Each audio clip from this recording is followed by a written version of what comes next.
Hello children, today we shall start our chapter with the topic the Great Plateau, महान पठार. When we move towards south from the Great Plains, there is a triangular landmass.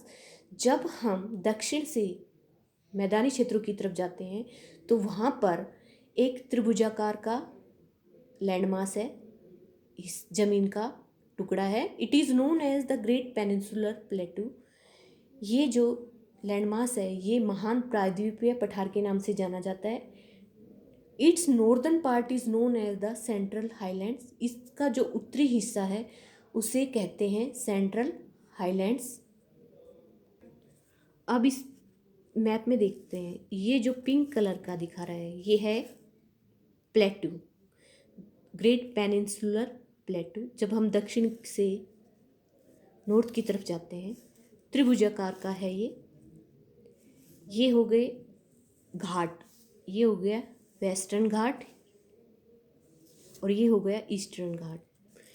Narmada और Tapi river हो गई यहाँ, ये waste wide की तरफ पश्चिम की तरफ चलती हैं और अरब सागर में गिरती हैं. ये जो पूरा जो क्षेत्र है ये खनिज संपदा से संपन्न है. वेस्टर्न घाट तो अरेबियन सी के कोस्ट के सारे हैं, अरब सागर के तट के सारे. और वेस्टर्न जो घाट है हमारे ये हैं बंगाल की खाड़ी के तट के सहारे. It comprises of the Arauli Mountains, the Vindhya Mountains and several small plateaus extending from west to east. ये जो पेनिनसुलर प्लेटू था हमारा प्रायद्वीपीय पठार है, ये बना हुआ है अरावली पर्वत श्रेणियों से, विंध्या पर्वत श्रेणियों से और कुछ छोटे पठार जो पश्चिम से पूर्व की तरफ फैले हुए हैं.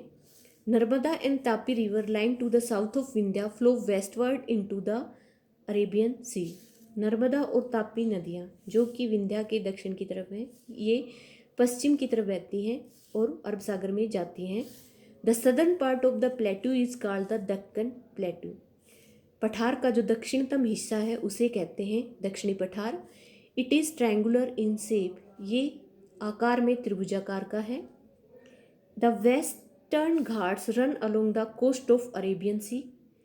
पश्चिमी घाट तो अरब सागर के तट के सहारे हैं. The Eastern Ghats run along the coast of Bay of Bengal. और पूर्वी घाट जो है हमारे वो बंगाल की खाड़ी के तट के सहारे हैं. These mountains are cut by rivers at several places. ये जो पर्वत हैं ये कई स्थानों पर नदियों द्वारा काटे जाते हैं. The entire plateau region is rich in minerals. पूरा जो हमारा पठारी क्षेत्र है वो खनिजों से संपूर्ण है, खनिजों से बहुत ज़्यादा संपन्न है. बहुत ज़्यादा मात्रा में हमें यहाँ पर खनिज पदार्थ मिलते हैं.